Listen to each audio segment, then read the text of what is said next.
And Israeli strikes on Gaza have killed at least 4 Palestinians and left medical facilities scrambling to treat the injured. In Khan Younis, a number of people were transported to hospital after a series of attacks. 3 people, including a child, were killed on Wednesday in a single Israeli strike targeting a group of civilians in the Zeitoun neighborhood east of Gaza City. 837 people have been killed and more than 2,000 injured in Gaza since the ceasefire came into effect in October of last year. Let's bring in our correspondent in Gaza, Hind, who's in Gaza City. Hind, tell us about these latest Israeli strikes and their impact on the ground.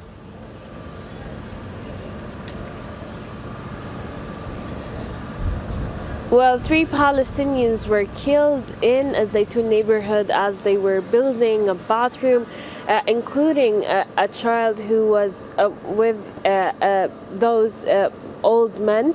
There was also another Palestinian that was killed in a Daraj neighborhood by an Israeli drone. There was also a number of Palestinians that have been injured and transferred to a Shifa hospital. Also, the death of the son of Khalil al-Hayya's son, the head of the Hamas political bureau, after the wounds he sustained from an airstrike yesterday that targeted him near Jabalia. The drones are buzzing very high, and Palestinians have this state of fear that the war may resume. The violence has been increasing in the past couple of days.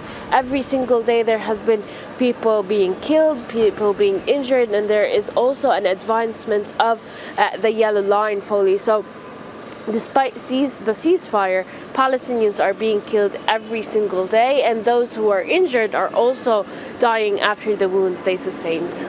And MSF, Hind, Doctors Without Borders, is warning that malnutrition levels in Gaza are reaching catastrophic levels because of food restrictions. Tell us about what you've been seeing on the ground.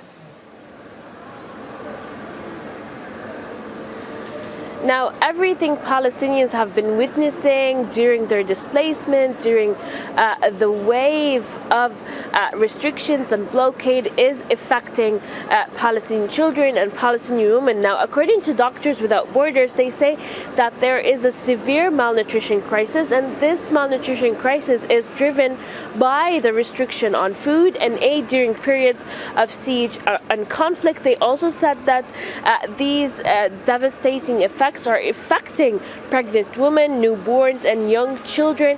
And data from their supported clinics show rising premature births, miscarriages, low birth weights, and infant deaths, and increasing cases of acute child malnutrition. So we're seeing this every single day as we work in the field. We're meeting those mothers. We're seeing the premature miscarriages, and all of these women are telling us that the main reason behind all this malnutrition is the restrictions of food.